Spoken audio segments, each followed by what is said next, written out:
संघर्षाचा प्रवास शब्दात उतरवणाऱ्या लेखक शफी पठाण यांचे मनपूर्वक आभार असे तुकाराम मुंढे यांनी या प्रकाशन सोहळ्यात व्यक्त केले. स्पर्धा करताना दुसऱ्याशी करायची नसते. स्वतःच्या आजच्या आपल्याशी स्पर्धा करून उद्या आपण यापेक्षा बेटर माणूस बनायचं असते, त्यासाठी असते, असा सुंदर संदेश त्यांनी दिला. ऐका.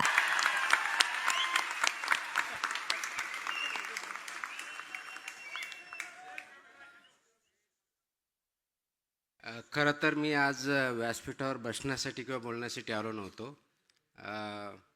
माझ्यावरती जे पुस्तक लिहिलं आहे आणि त्याचं उद्घाटन विमोचन ज्यांच्या हस्ते होणार होतं त्यांचे विचार ऐकण्यासाठी आलो होतो.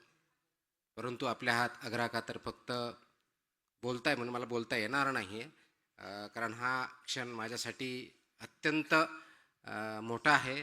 शब्दात मला भावना व्यक्त करता येणार नाहीत. मी ते पुस्तक वाचलेलं नाही, आत्ता मला भेटलं आहे त्याच्यामुळे मी वाचेल.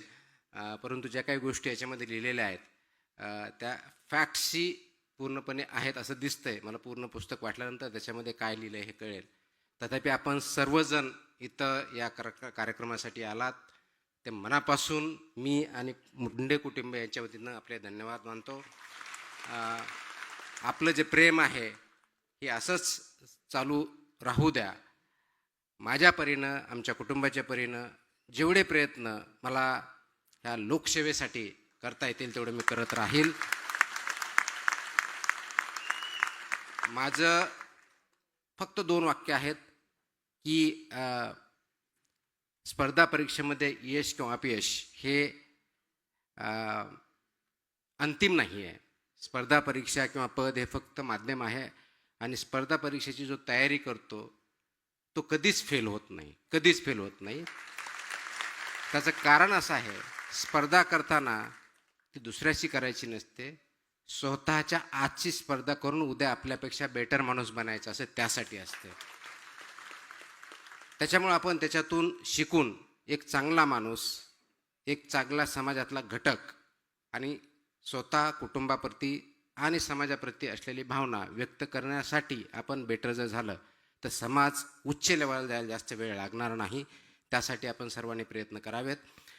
स्पर्धा परीक्षेच्या पाठीमागं, कारण इथं बरेच यंगस्टर आहेत, मी अनेक वेळेस बोललेलो आहे, बऱ्याच वेळेस आपण भाषणं ऐकतो, इन्स्पिरेशन ऐकतो, असं म्हणत असतो की स्पर्धा परीक्षा द्याव्या, त्याच्यातून यश भेटावं. निश्चित चांगली गोष्ट. स्पर्धा परीक्षा हे चांगलं माध्यम आहे.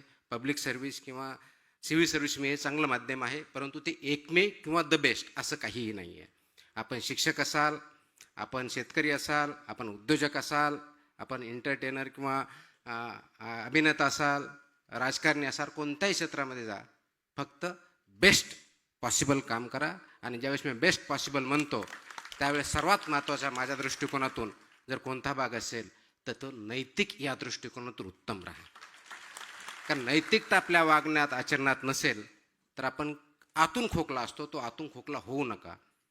आणि म्हणूनच समाजाला पुढं जर न्यायचं असेल तर प्रत्येकाने हा जो आतला खोकला आहे तो थांबवला पाहिजे. आणि जे जे समाजामध्ये चांगलं घडतंय त्यासाठी एकत्र येऊन आपण पुढं जाऊया एवढी अपेक्षा करतो. नमस्कार.